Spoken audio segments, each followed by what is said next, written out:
नमस्ते।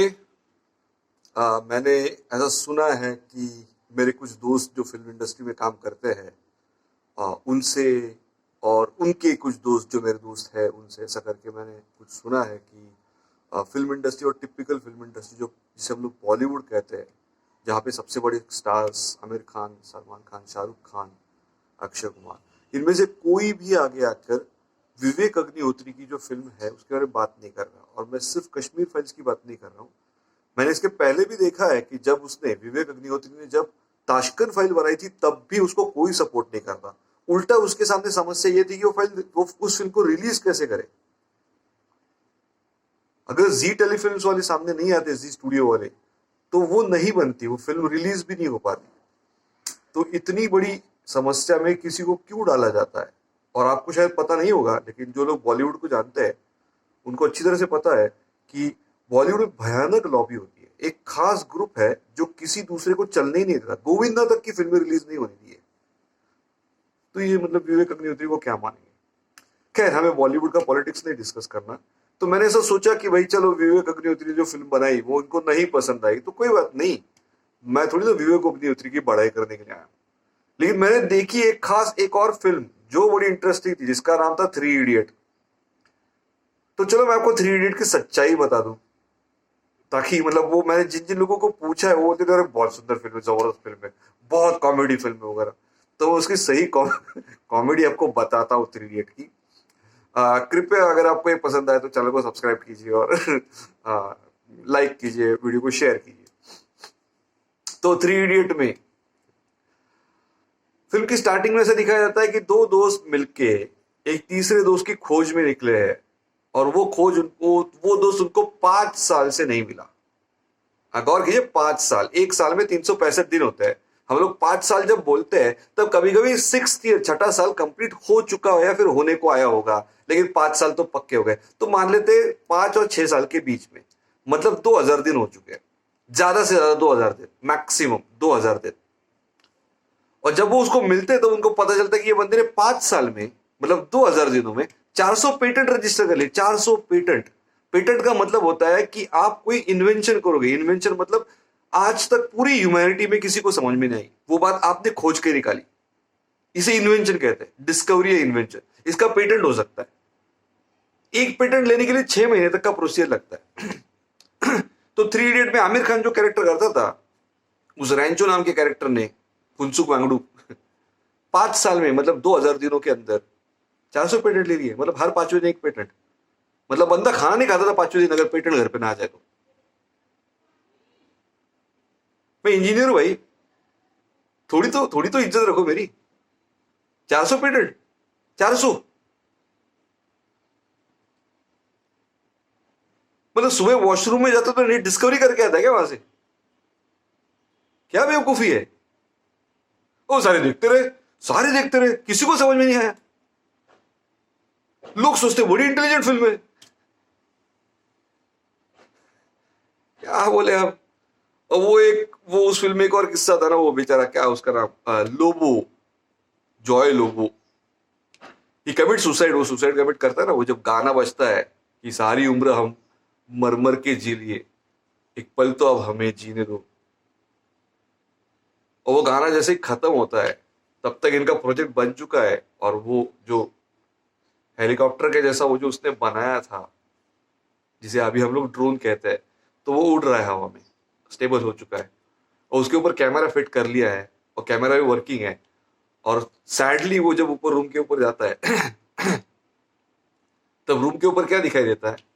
तो रूम के ऊपर आपको दिखाई देता है कि बंदे ने अपने आप को फांसी लगा के आत्महत्या कर ली, और वहां पे उसमें लिखा है आई क्विट।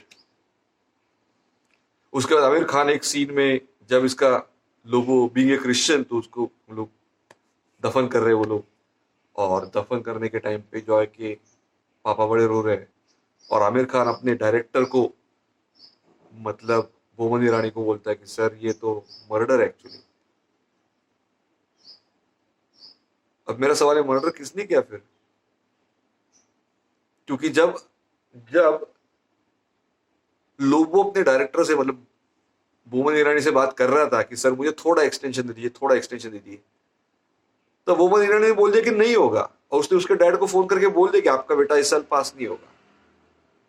हाँ, उससे जॉय लोगों को सदमा लगा, पक्का सदमा लगा होगा, बहुत शॉक में गया होगा वो, और उसने अपने प्रोजेक्ट को डस्टबिन में फेंक दिया।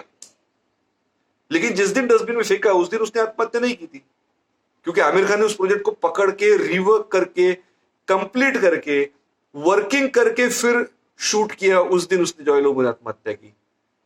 मतलब जॉय लोबो कुछ दिन तो जिंदा था, और जब वो जॉय लोबो कुछ दिन जिंदा था तब उसने अपने प्रोजेक्ट को ढूंढने की कोशिश की होगी कि मैंने छोड़ा था डस्टबिन में, शायद थोड़ा कंप्लीट हो जाए, शायद मुझे एक नया आइडिया आ जाए, शायद एक आइडिया आए वो इंप्लीमेंट करके देख लूं। लेकिन उसका प्रोजेक्ट तो आमिर खान ने गायब कर लिया था।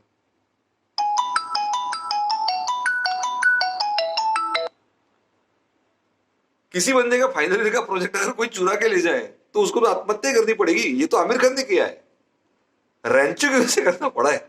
रैंचो ने उसके प्रोजेक्ट की चोरी की थी। और मैं इंजीनियरिंग कर चुका हूं, मुझे पता है फर्स्ट ईयर के बच्चे को घंटा समझ में नहीं आता कि फाइनल ईयर का प्रोजेक्ट क्या होता है। ये मतलब कुछ भी दिखा रहे बेवकूफ साले, ऐसा कभी होता है क्या? मतलब इस लिहाज से तो आमिर खान 15वें साल में बाप बनना चाहिए था उस फिल्म में। वो जो है सारे आगे की पढ़ाई पहले कर लेता है प्रैक्टिकल के साथ। तो ये बेवकूफाना है, मतलब वो झूठ है। जॉय लोबो, अगर आप सीरियसली देखो कि जॉय लोबो ने आत्महत्या क्यों की, तो आमिर खान ने प्रोजेक्ट गायब कर लिया था उसका और उसको बताया नहीं था। तो जॉय लोबो के लिए सरप्राइज नहीं था, शॉक था, शॉक। मतलब पहले जॉय लोबो को लगता था कि भाई अपना प्रोजेक्ट अगर टाइम पे कंप्लीट नहीं हुआ तो अच्छे मार्क्स नहीं मिलेंगे। लेकिन आमिर खान ने प्रोजेक्ट जब ढाप लिया, उसका चुरा लिया, तो उसके बाद जॉय लोबो को लगा भाई अब तो मैं पास होने का सवाल ही पैदा था, मैं प्रोजेक्ट ही नहीं है। तो फेल होने के लिए प्रिंसिपल या डायरेक्टर जिम्मेदार नहीं था, वो आमिर खान का करतूत है उस फिल्म में। इसे डायरेक्शन कहते हैं। फिल्म के डायरेक्शन में आप सोचो कि आप बोल क्या रहे हो और दिखा क्या रहे हो, और इसमें इतना गैप नहीं होना चाहिए। जैसे आप देखोगे कि आमिर खान के लिए जब वो करीना कपूर चाबी लेके आती है और फुल दारू पी के आती है कि हिम्मत चाहिए थी, क्योंकि चोरी करने के लिए मेरे पास इतनी हिम्मत नहीं, तो दारू पी के आ गई। और फिर वो चाबी देती है वायरस की चाबी करके, और फिर उनका वो सीन, वो उसको बोलती है कि क्यों मुझे प्रपोज क्यों नहीं करते वगैरह वगैरह। अब किसी किसी बंदे के पास अपने कॉलेज के डायरेक्टर की रूम की चाबी हो तो उस चाबी के साथ 2-3 दिन तो नहीं खेल सकता ना। उसको तुरंत पेपर निकालना है और चाबी पहुंचानी है, ताकि किसी को ध्यान में आने से पहले ही सब कुछ काम रफा दफा हो जाए। तो जाहिर है आमिर खान शर्मन जोशी को लेके राजू और रेंचो दोनों वायरस की उस लंका में घुस गए और पेपर ढूंढने लगे। जब पेपर नहीं मिला तो फोन किया कि भाई कहीं ऐसा तो नहीं है कि आपको पता हो तो बता दो यार, मतलब करीना कपूर को फोन किया यार बता दो। और उसमें नंबर आया डैड्स ऑफिस, और बोमन ईरानी ने देख लिया। बोमन ईरानी ने पुलिस को लेके आ गया और इनकी पिटाई भी की और पेपर भी मिल गया इनके पास। लेकिन आप अगर नोट करोगे तो जो चाबी देने के लिए आई थी, चाबी देने के लिए जब करीना कपूर थी, पूरी टुन थी। आप बहुत दारू पी आई थी, टुन एकदम। तब ये 1-2 घंटे बाद जब गए पेपर ढापने के लिए, तब करीना कपूर अपनी बहन के साथ खेल रही थी। वो बहन जिसको बच्चा होने वाला है, तो उसके साथ ऐसी बात कर रही थी।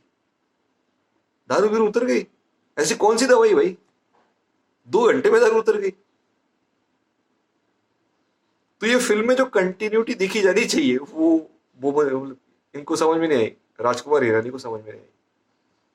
फिल्म को बहुत अप्रिशिएट करें। आमिर खान के बारे में क्या कहा जाता है, मतलब ये वो बॉलीवुड से जुड़ा हुआ जो मीडिया है ना, मसाला मीडिया जो होता है, वो आमिर खान को मिस्टर परफेक्शनिस्ट कहते हैं। उसको समझ में नहीं आया कि 2000 दिन में 400 पेटेंट नहीं बनते। उसको ये समझ में नहीं आया कि करीना कपूर की दारू इतनी जल्दी उतर नहीं सकती। उसको ये समझ में नहीं आया कि प्रोजेक्ट किसने ढापा था। तो जॉय लोबो की मरने के लिए कौन जिम्मेदार है। ये तो इस लेवल की फिल्म थी। वो जो किस्सा है ना उसका चतुर रामलिंगम का, उसकी स्पीच के शब्द बदल बदल के बोल देते हैं कि अ, चमत्कार का बलात्कार कर दिया, और फिर वो फुल स्पीच में वो अपनी तरफ से एकदम जेन्युइनली स्पीच देता है कि भाई ऐसा इसने इतना चमत्कार किया है, इतना बलात्कार किया, बोल देता है। आमिर खान उसके एंड में क्या बोलता है शर्मन जोशी को, उस फिल्म में रैंचो क्या बोलता है कि बिना समझे रट्टा मारेगा, बिना समझे रट्टा मारेगा तो यही होगा, है ना। ये दिखाने की कोशिश थी ना वो, ये मतलब बताया तो गया उस फिल्म में यही है कि वो साबित ये करना चाहता था कि अगर बिना समझे रट्टा मारेगा तो पूरी जिंदगी भर तेरा बलात्कार होता रहेगा। लेकिन क्या रेंचो ने सच में बिना समझे रट्टा मारा था? क्योंकि रेंचो वो जो मिनिस्टर के बारे में बोलता है तो बोलता है आदरणीय मंत्री जी, आपने इस संस्थान को वो चीज दी जिसकी हमें सख्त जरूरत थी, और वो ऐसा करके बोलता है स्तन। लेकिन उसका हाथ ऐसे है, वो धन की बात कर रहा है और वो सोच समझ के धन की बात कर रहा है। तो बिना समझे रट्टा नहीं मारा है, मतलब अगर बिना समझे रट्टा मारा होता तो ऐसे हाथ कैसे करता? समझ के मारा था रट्टा। तो इसका मतलब रेंचो झूठा साबित हुआ इसमें, क्योंकि चतुर ने तो बिना समझे रट्टा नहीं मारा था, वो सोच समझ के रट्टा मार के आया था। चतुर की स्पीच में रेंचो ने कांड किया है, ये इसमें प्रॉब्लम है। और रेंचो जो बोल रहा है वो झूठ निकल रहा है। मतलब राजकुमार हिरानी को भी समझ में आना चाहिए था कि अपनी फिल्म का हीरो झूठा साबित हो रहा है बार बार तो ऐसा क्यों हो रहा है? तो ये जो आमतौर पे जो इंप्रेशन बनाया जाता है लोगों की रिएक्शन दिखा के, बॉलीवुड का मीडिया होता है, गॉसिप का मीडिया होता है, वो बोलता है कि इसने इसके साथ ऐसा किया तो क्या सलमान भाई इसको जवाब देंगे, वगैरह वगैरह वगैरह। फिर कभी दिखाते ये फिल्म रिलीज हुई, आई हम लोग जानते हैं लोगों की राय क्या है, तो फिर आपको कैसा लगा? बोलते सुपर हिट, कोई बोलते सुपर हिट भाई एकदम जबरदस्त। आमिर खान और काजोल की एक फिल्म भी तो आई थी, वो कौन सी थी? वो काजोल उसमें अंधी दिखाई जाती लड़की एक, उसमें गाना था चांद सिफारिश जो करता हमारी, फना फना। मुझे एक फोटो आया था मैसेज में, व्हाट में ये तो फॉरवर्ड वगैरह आते हैं तो उसमें उसमें लिखा था कि अगर आपको कभी लगे जिंदगी का आप बड़े बेवकूफ हो तो आप बिल्कुल बुरा मत मानना, क्योंकि फना नाम की फिल्म में आमिर खान, उसकी गर्लफ्रेंड जो है काजोल, वो अंधी है लेकिन उसको आंख मारता है। अब लड़की अगर अंधी है तो उसको समझ में कैसे आएगा इसने आंख मारी करके, और वो पूरी शर्माती है ये बॉलीवुड की असल औकात है। तो उनको कश्मीर फाइल या ताशकंद फाइल समझ में नहीं आई। और सिर्फ यही फिल्में नहीं है, मैंने कुछ मराठी फिल्में देखी थी, कोर्ट नाम की, क्या जबरदस्त फिल्म थी, सालों पहले देखी थी लेकिन जबरदस्त फिल्म थी। तो वो फिल्में उनको समझ में नहीं आएगी, उनकी बस की बात नहीं है। हम लोग श्याम बेनेगल और ये जो है सत्यजीत रे, इनकी तो बात ही नहीं कर रहे। लेकिन सीधी सीधी सी जो चीज है ना वो भी उनको समझ में नहीं आती। पूरे बेवकूफ लोग हैं, उनको ये भी समझ में आता है वो बोल क्या रहा है और हो क्या रहा है, दिखा क्या रहा है। तो यहां से तो उनकी समस्या शुरू होती है। तो विवेक अग्निहोत्री जी बुरा ना माने और लोग ये भी बुरा ना माने। मैं कश्मीर फाइल देखी नहीं, ताशकंद फाइल मैंने देखी है, मुझे ताशकंद फाइल बहुत पसंद आई थी। मुझे लगता है वो बहुत महान फिल्म है। मतलब पॉलिटिकल डिस्कोर्स जो होता है शास्त्री जी की मौत के बारे में, तो वो मौत नहीं मर्डर था, ये बताने की जो जरूरत है, और वो बताने के लिए जो जितना रिसर्च किया है, ऑथेंटिक पेपर्स, और यहाँ मतलब वो शास्त्री जी से लेके शुरू होके वो जो स्टोरी मित्रों की नारखाई तक आती है, इतना जबरदस्त काम किसी किसी बंदे ने अपनी फिल्म में करके दिखाया, ये मैंने कभी नहीं देखा था।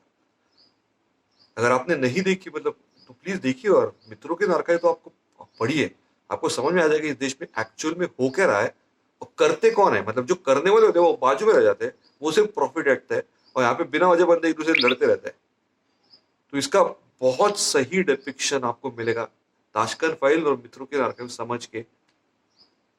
रही बात कश्मीर फाइल्स की, मैंने फिल्म देखी नहीं है, जब देखूं उसके बारे में बात होगी। लेकिन मुझे ये बात करनी थी कभी ना कभी कि 3 इडियट जो दिखाया गया है उसमें सचमुच ये फिल्म ही इडियोटिक है दिस इज नॉट लाइक कि हम लोग किसी को दोस्त मानते बोलते साला इडियट है यार. It's not like that. This is really idiot kind of thing. Idiotic film है.